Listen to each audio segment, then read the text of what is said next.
I'm delighted to welcome Greg Shove, CEO of Section and six-time CEO with wonderful exits of companies that redefined employee communications. And now Greg is redefining what it means to be a super company. Greg, welcome to the pod. Alex, thanks for having me. Good to be here. Well, Greg, let's start with Section and what does it mean to be a super company in the age of AI? Well, we have a point of view at Section, Alex, that AI transformation needs to start at the bottom of the pyramid. We think about it as a pyramid is kind of our mental model, Okay. if you will, meaning the workforce. The workforce AI transformation can be represented by a pyramid, and the bottom of that pyramid are actually the workers. Right. Your current workforce. And that's the foundation on which you'll build the rest of your AI transformation. So that means get Mm-hmm. your workforce transformed first with AI, which is the hardest thing to do, right? If you're an organization, as you know, as a startup, it's easier. But once you get past 10 people, Yeah. once you get past, two pizzas, whatever that is, 16 people, whatever, once you get past 100 people who work a certain way and have a certain set of workflows Yeah. and systems and data, moving that, changing that, transforming that to be AI enabled, AI first is really hard. But you got to do it. Our opinion is wall to wall employee transformation. Every employee getting to Mm. where they're working with AI every day is going to be the way you can then automate workflows, then build agents, then reinvent business process, then reinvent even the products and services that you want to market to your customers with AI. We don't think this should be done top down. We don't think it should be done by squads of consultants that you Right. hire externally. I think this is too Yeah. important. I get it. Companies need consultants, and it's always great to get McKinsey to do your strategy and Accenture to do the heavy lifting. But I don't think that's mostly going to work out. I think that this transformation is for the best and the brightest of your workforce. And my point of view is you'll probably shrink in certain teams some of that Mm. workforce, but your obligation as a leader is to get everybody as AI enabled as possible. Some of those teams you might grow, right, with more headcount. Some, as I said, you might Yeah. shrink. But I'm not a big fan of the of the block Jack Dorsey strategy. Let's Right. lay off half the company And first see what and happens. then see Yeah. what happens and then figure Yeah. out which agents will come in and do Yeah. the work. That Yeah. it's my point of view is pay for, invest in the whole workforce, Yeah. AI enable them, become an AI first organization. Yeah, sure, teams will change in terms of size and composition, and you'll have to deal with that as best you can. But at least if you do lay off people, you're laying off AI enabled people back into the workforce where their chances of reemployment are Success or much higher. Yeah. much higher. Yeah, and by the way, employees know what should be automated with AI, and Yeah. they know the risks. They're not stupid, Yeah. right? Employees know there's some risk, but they know that you know if they also could be the architects of their future, and because they know what workflows and what systems and what data might get replaced with AI sort of products and services and workflows, and they should do that work. Well, it's Well, funny you say that. I think we've also seen that some people just really they may not be in that position, but with AI, they feel like they just got their, extra IQ, extra kind of awareness about what needs to happen, and they kind of thrive and just find themselves another position, right? So it doesn't even have to be a zero sum game. Some people just, thrive in that kind of a environment yeah, that AI or provides. yeah, that's right. Or they might turn around and say, lay me off, but I'll be a contractor back to the Yeah, organization, but an AI powered contractor, right? yeah, Or yeah, they might start an yeah, AI powered company, which would be great yeah. too. I think, by the way, the new business formation numbers, the recent ones were Mm, fantastic. yeah. And I don't know if I don't think it's yet necessarily AI related, but I do think we're going to go through a period of an explosion Mm, of entrepreneurship and new business formation here in the United States. I think it's going to be a good thing. I think we need it, particularly because I do think there'll be contraction in other parts of the labor markets, obviously. So I think that I'm hoping that we'll see, hundreds of thousands of new businesses launched. And I think there could be really great small businesses. I think what's going to happen, or again, I might have drunk my own Kool-Aid here, But I do think that when you think about offline startup business formation, very high numbers historically, right? Think about sort of Main Hmm. Street, restaurants and service businesses and retail and so on. Maybe in knowledge work, AI can unlock that level of new Hmm. business formation, right? Where almost anyone can do it. You don't need a lot of capital. You don't need a big team. You don't need very technical people, right? I do Right. think it's going to be possible with AI. I think I'm hopeful anyway. That's going to be good for the U.S. economy and our society. So, Greg, one of the things that struck me when I look at your background, I'm familiar with one of your previous success story, a company Mm-hmm. called First Up. You started as social chorus, Yep. led it for a dozen of years, and Yep. founder, CEO, or chair. Yep. And that is very much kind of employee-led Yep. communications, right? And so, is that this sort of what is that the lesson that you've taken from that experience of leading, a premium employee comms platform that you can't just do it top down, you have to do both. Yeah, I think Um, I think I think a little bit of that. I think it's also like I'm Canadian. yeah. I sort of root for the underdog, and I think often Mm, the employee is the mm, underdog, mm, and you're right. First up wasn't focused on workforce communications. It was focused on blue collar and sort of yeah. non-head office workforce communications. I always thought that employee was kind of in the dark and never knew what was going on, and Mm, kind of a second-class citizen, quite frankly, inside the company. And I think in this moment, I do think a lot of workers are anxious. A lot of the yeah. workforce is unsure, what's the next move here and what do I do individually or what as a manager, what I Yeah. do with my team. So I do have this point of view that obviously we lead from the top, but we can also lead and change from the bottom or from the Yeah. foundation, which is our Yeah. workforce. So yeah, I tend to side with the worker more than the CEO, I guess. Although the people that report to me would probably not say that. So But let's say there's a CEO or a senior leader of teams that's listening to this. yeah, And let's say they're in their 40s, maybe 50s, maybe, but more mature. But bottom line, they're not like AI born, was AI sure. in their Yeah, hands, right? Like maybe not, almost none of us are AI native. If you think about well, AI not native, AI right? net, right? Yeah. Those are kids in Certainly in middle the school, those in leadership middle school. positions. Sure. Exactly. Yeah, yeah. And they buy into your vision of I want to build a super company. They see the potential there. They have their own FOMO. Yeah. They're accountable to shareholders. The Yeah. board is putting pressure on them. What do you do? What do you do? What are three things you could take away as a senior leader right now that you could start doing to move your organization towards the Yeah, I mean top of the hill? the first thing you got to do is use. I mean, it's just so obvious and simple. It's hard to do though. Often the simple things are the hardest to do, right? Mm, You got to use AI yourself in a meaningful way and probably every day. And mm, so you cannot lead not understanding how this stuff yeah. works. And I don't mean, oh, I use GPT to ask, to get parenting advice or medical advice. Sure, that's a good way to use GPT at Yeah. home. But you Yeah. got to bring AI, whether it be ChatGPT or Claude or Gemini. It doesn't. I don't really care which one it is. You got to bring it into your work life. The very Mm, first thing you need to do is set up a paid account. Sure, you mm, can use free, but like you're a manager, you're a leader. yeah. Like Yeah. like upgrade, get the best features. Get the mobile app on your phone and so on. But pick a platform and get it into your work life in a pretty Mm. significant way. I think there's two ways to do And that. how do you measure that? Like, is it amount of time that you spend with your agents? Yeah, Do you have agents or are you just yeah, talking to a chat?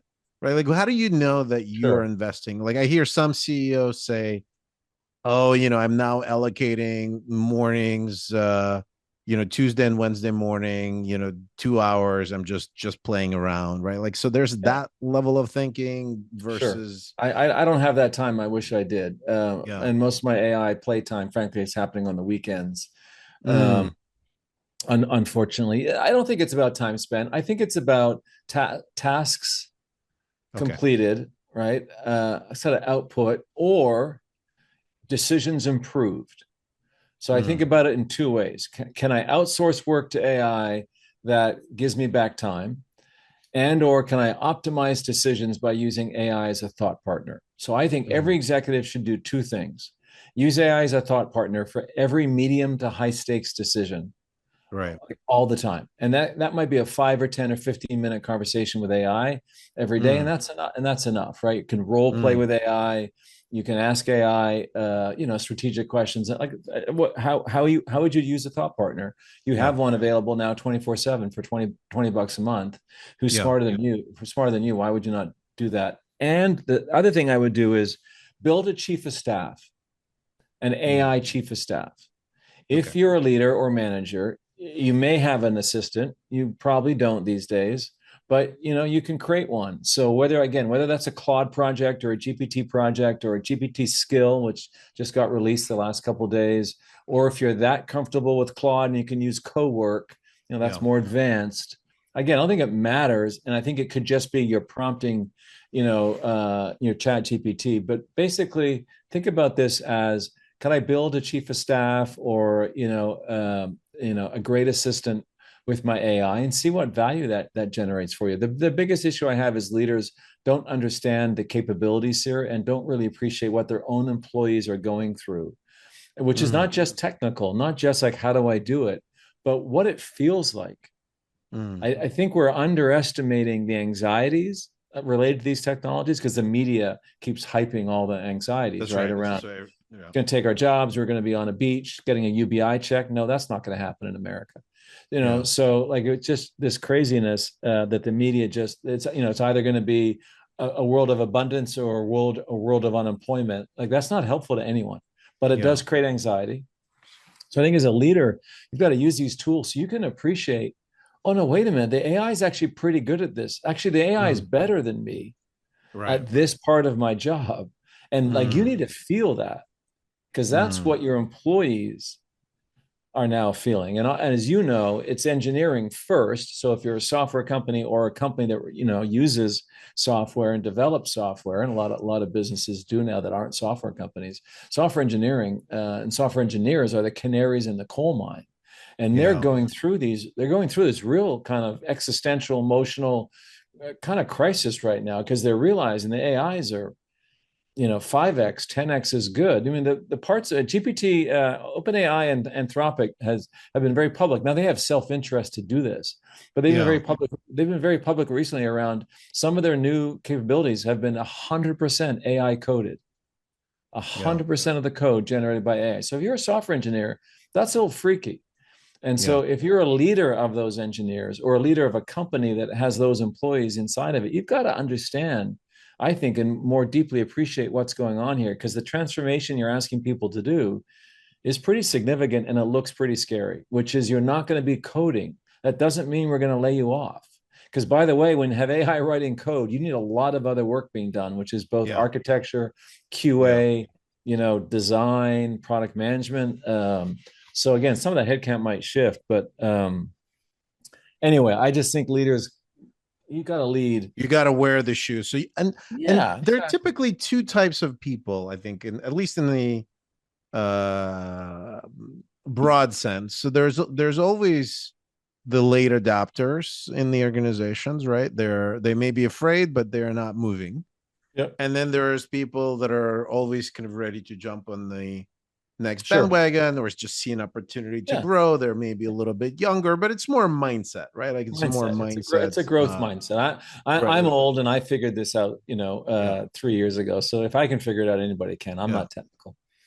So how do you find that the best companies are creating excitement and vibe about what AI can do for their business? I Sure. think I've Yeah. heard you've had some ideas of like, Yeah. I mean, celebrate AI success stories, but like let's dig absolutely. in like top I mean, five yeah, sure. like things you could do to get Here's the good everybody. news. Here's the good news. It's not Yeah. rocket science, but it Yeah. is hard work, right? Like when I Mm, look at what our clients are doing successfully and what we've done successfully at Section, and we're a small team. There's only 40 of mm, us at Section. We do the work of mm, about 60 though now. But if you look at what we've done, and I'll share some of what works. The good news is you'll hear it and go, that's not that hard, or that's not that mm, unique. And it's not. It's just that you have to do it, and you have to do it like every week or every month, and mm, likely for the next several years. I mean, these AI models, these capabilities just Yeah. continue They're to changing. change and This is, accelerate, yeah. right? So this idea that I can do my AI transformation in a month, like that's what not to do. And I hear this all the time from CEOs because they think this is software. CEOs who don't use AI really use it, besides maybe summarizing an email. They think AI is like more software, like an ERP or a Yeah. CRM. That's the number one flawed kind of assumption, I think, around AI transformation. Oh, we're going to deploy this like we deployed some other software, like Microsoft Office or an upgrade to Yeah. Salesforce. And, after a month, we'll be done. And everybody will go Right. back to We'll work do in the the new one, training.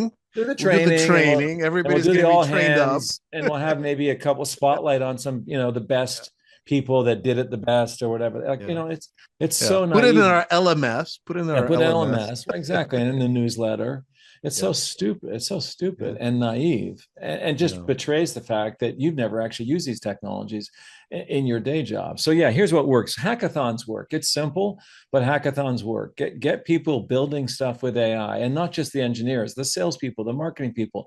Just get these tools in people's hands. Create time for it. Not the hackathon on the weekend, but like this. I interviewed the CEO of Zapier recently, and and then they're a software company, I admit. So, but they Mhm. closed for a week. And all functions basically said, okay, do the minimum you can in your day job, and basically we're going to run a 1 week long company hackathon. We're actually going to do this summer for section. I've never done a week hackathon, but we're actually going to Mm. do that. We're going to really give people a lot of time. That's one. Second is, yeah, we talked about this, So the shout out. hackathon slash sprint, like Yeah, basically is it's like hackathon a sprint. And it doesn't have to yeah, be like you got to build a software yeah, product. It's like play with these things and then be yeah, able to talk about what you did with them. So, the accountability of you got to do something with it, but, make a GPT or make a Gemini gem, which anybody can yeah, make, right? yeah, And so, hackathon, pretty lightweight hackathon.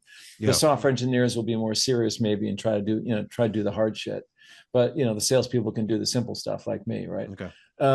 Absolutely AI shout outs. You have to talk about what's working and Yeah. not working. You have to talk about it in a typically a centralized place. When you distribute this too quickly, all the learnings and kind of lessons are kind of hard to access. So I think centralization of the knowledge in the short term, meaning the next year or two or three, is the right thing to do. So people know, oh, go to that Slack channel or that Teams channel, and I can read about what's going on, and people are sharing, right? We do AI shout outs at team meetings. It's weird. The first time we did it, this is like 2.5 years ago. Yeah. Oh, we're going to do a shout out to Claude, a shout out to GPT. I don't think these are not sentient technologies. They're not on the Right. org chart. They're not humans, obviously, but shouting out just like, "Hey, here's how we're using it. Here's how we're not." Right. Third, you have to have a head of AI. Mm. I'm sorry, you do.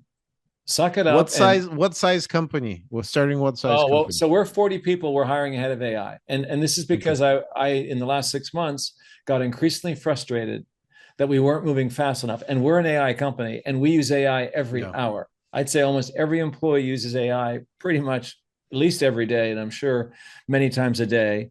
And I still wasn't happy because I could hear and see what others were doing. I could see what the engineers were doing, and I was realizing the business functions still they're Was busy. not as Yeah, as yeah, it's yeah, hard. This stuff is hard to yeah, work with, right? But when you get yeah, it to work, it's like whoa.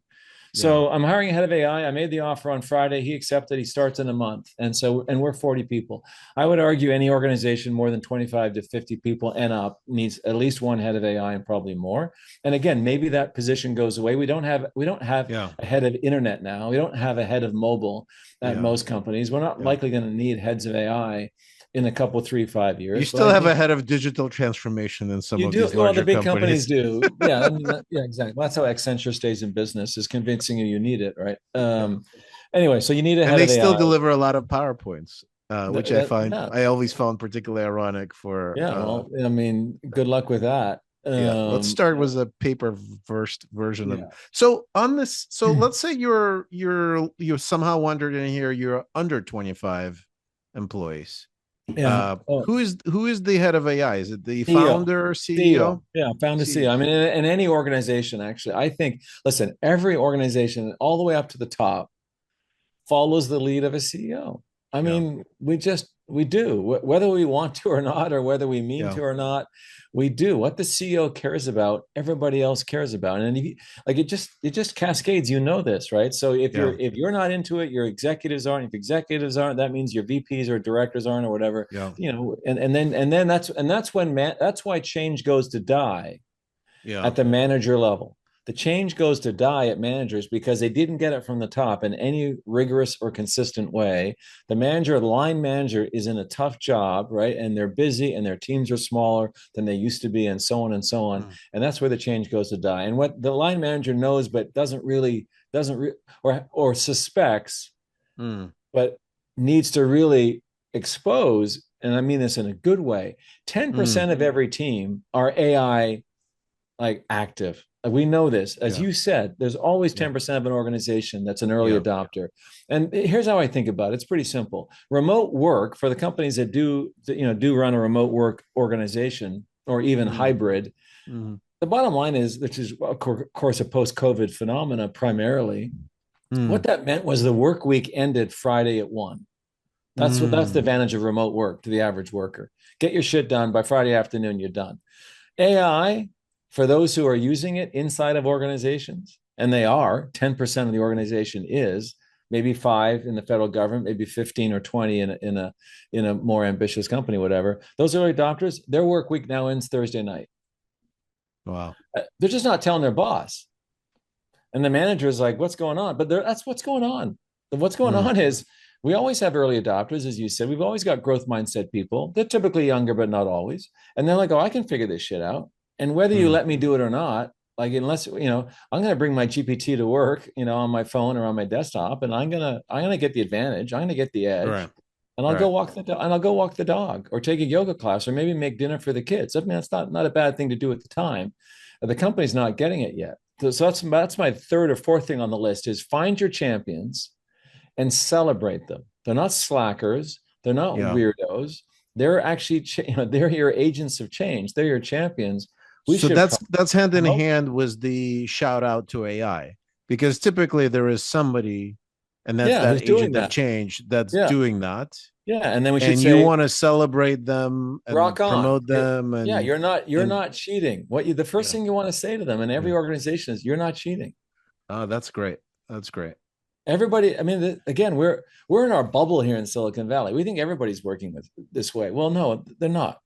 And you get out into the corporate world, or even just uh, anywhere, change takes a while. So this AI stuff is spreading, but slowly. Not in consumers' lives. Here's the weird thing, right? Yeah. Consumers Yeah. love AI. Yeah. Your I kids are doing mean, the homework. kids are doing the And homework. so Parents are yeah, getting parenting advice. yeah, yeah, Everybody's got an yeah, AI therapist now, it yeah, seems, at least yeah. based on the billboards on Highway 101 in the Bay Area. But I mean, like, we love it. Like, this is not a debate. Meaning, consumers love AI. There's 2 billion active consumer users of AI Right. around the world, Right. probably, right? India is the second largest market. China maybe soon will be the second largest market, and so on. Like, these are big markets growing fast on the consumer side. People bring it to the office and they get confused they get confused where they run into the usual stuff.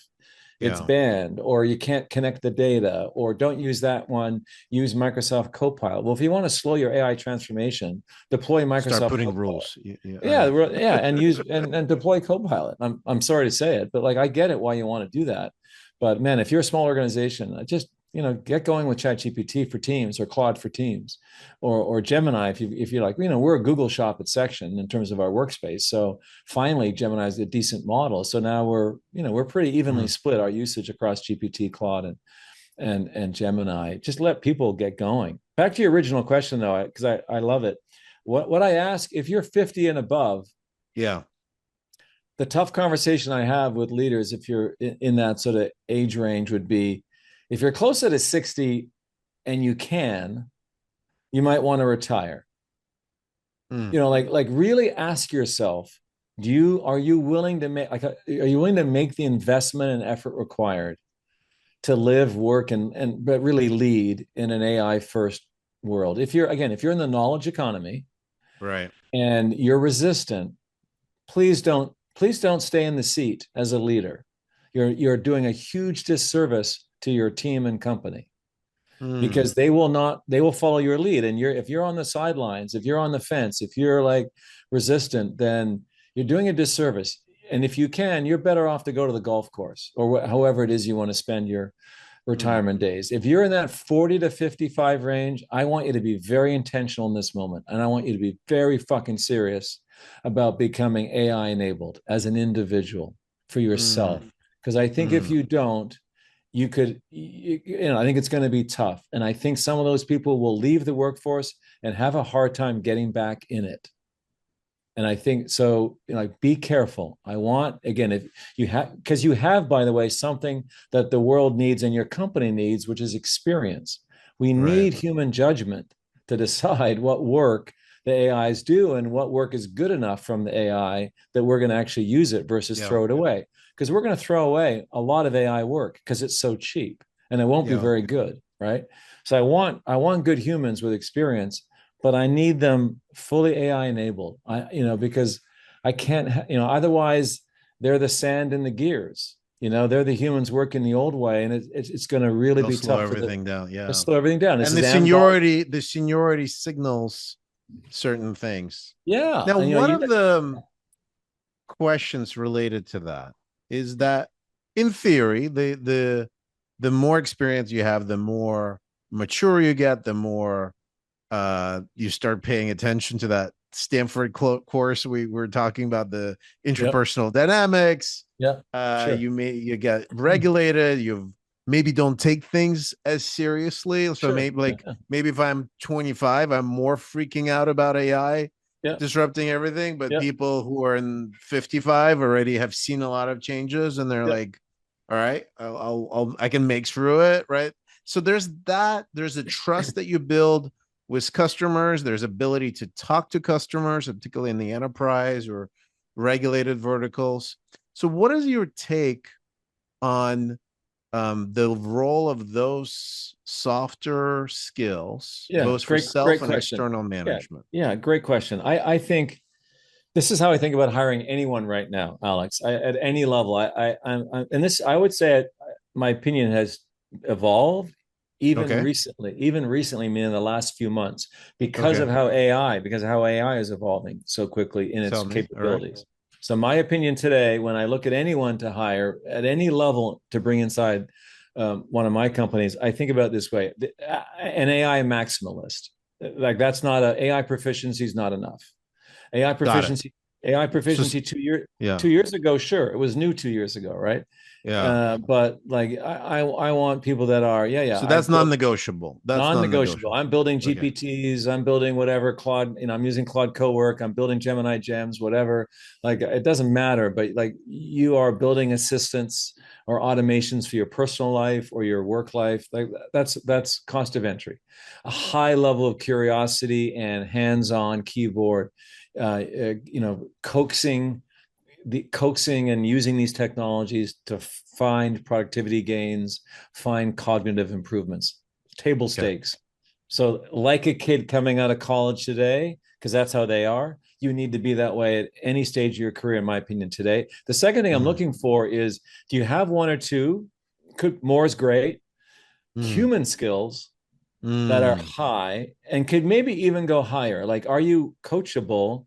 And do you Right. understand that these skills are going to be so valuable in an AI world Yeah. that I want Right. them also maximal? Right. Like, I want, if you're a Mm, storyteller, if you're a good yeah. listener, if you're a great Yeah. coach, if you're Right. good at aligning teams, if you're a good presenter, I want, yeah, absolutely. Like Mm, we're going to need people that can still do all those things. In fact, they're going to be more important in a world where, again, I have a Silicon Valley view, which is more software, but I think we'll see this in a lot of other, I mean, consulting, obviously, yeah. agencies, Yeah. knowledge businesses. They're so much easier to build and stand up. It's so much easier to build software now that we're going to be flooded with a lot of shitty software That's right. and a lot of good software. But my point is, the buyer is going to be overwhelmed. They were Yeah. overwhelmed with Already overwhelmed. SaaS. Yeah. Yeah. Like every time you looked at Yeah. one of those, market maps, right? How many Yeah. competitors in a Yeah. category? You'd be like, Yeah. what? I mean, and now And that's how going many to more be, spam emails do you get now yeah, than you did exactly, right? six Yeah, and months ago? it's going to be And they look 100x. personalized. Yeah, they look They look,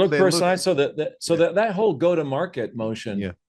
I think is even more challenging. And so this idea of like trust and Yeah. persuasion and sort of quality human interactions. That's why Section's investing a lot more in conferences, both in person and virtual.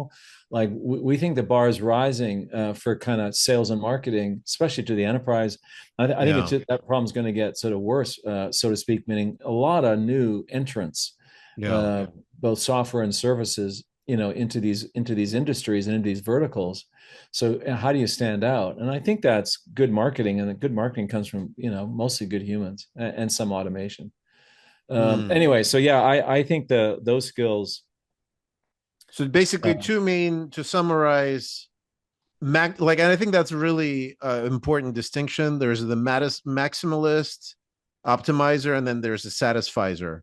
yeah, And historically, the happier people, and many times, were been satisficers. Like, I'll do a little bit, good sure, enough. I'll yeah, hire some yeah, brilliant people, motivate them, and that's going to be my kind of AI. I'm open, but I'm not going to allocate that much time to it, yeah. and that's not good enough anymore I don't for think. majority of the roles. Okay, I don't and think then there so. is the humanizer, which is almost the other Yeah. extreme. But it's you're really sharply identifying things that we believe AI won't be that good at, Mhm. or that the success of AI will create more of a need for that softer capability.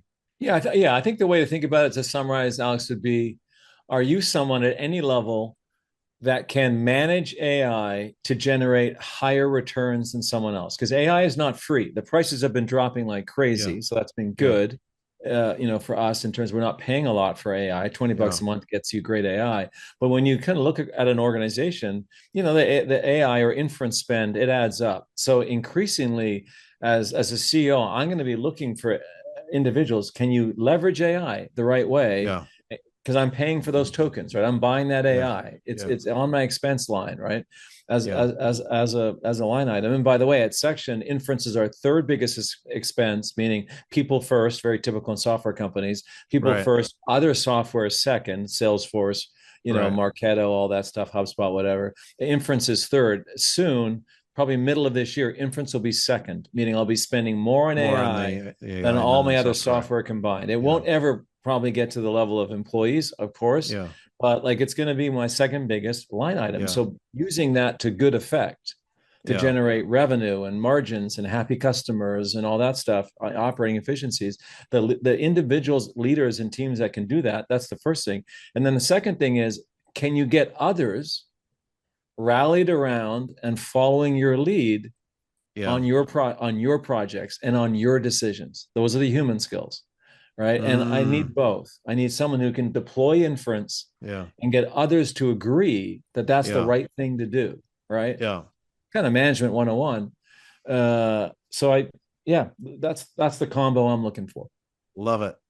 As we wrap up, we've talked a lot about what we could be, should be doing, need to be Mm-hmm. doing. Mm-hmm. What should we stop doing? What's your not to do list for the modern leader?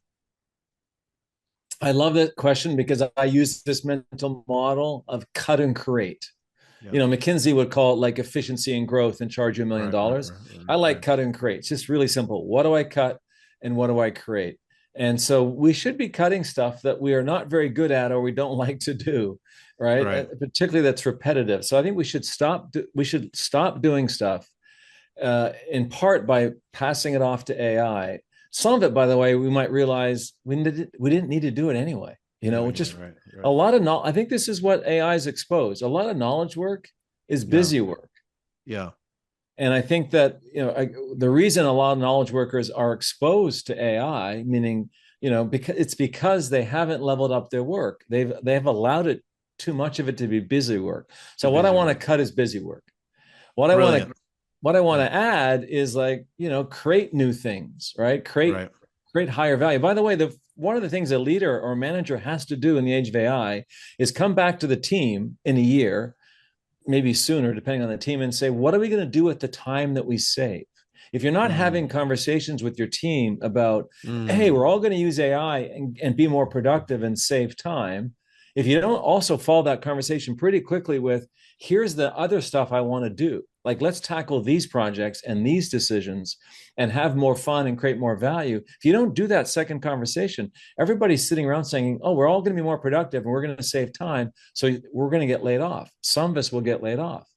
Well, no, Interesting. So right? create the roadmap for the Create the future. roadmap for, hey, we're going to Yeah. take all this other shit work and give it to AI. If Yeah. we're in Yeah. marketing, there's a bunch of stuff Yeah. we can push off to AI. Email Yeah. personalization is something you already Yeah. said. But by the way, when we do that, we add up, we're going to save some time, guys. We're add it Yeah. all up, and let's take that time and reallocate it. And here's some projects that are always on our to-do Yeah. list that we never get to. Or here's some Yeah. higher value things we can do Yeah. and add more value to the organization. And then Yeah. employees are like, oh, I get it. Like, we're not just going to cut, we're going to Yeah. create. And we Cut have and to create. move through the cut Yeah. phase faster to lower anxiety and raise our horizons. So Beautiful. every leader must take Yeah. us through this phase, this cut phase faster, so you and your team can see, how can I create more value, hopefully new products and services, hopefully new revenue, hopefully new jobs. Mm, beautiful. Well, I think everybody is building a roadmap on how to learn more about what you're building. Greg, where can people find you? Yeah, sectionai.com. Just go there and yeah, sign up for one of our events. They're great. We try to give away and share as much knowledge as we can. Again, in a very We crowded saw it market. here. It comes from the top. Exactly, Beautifully right? done. Like, Thank you. just share the knowledge. Greg, thank you so much. Yeah, likewise. Alex, thanks for inviting me.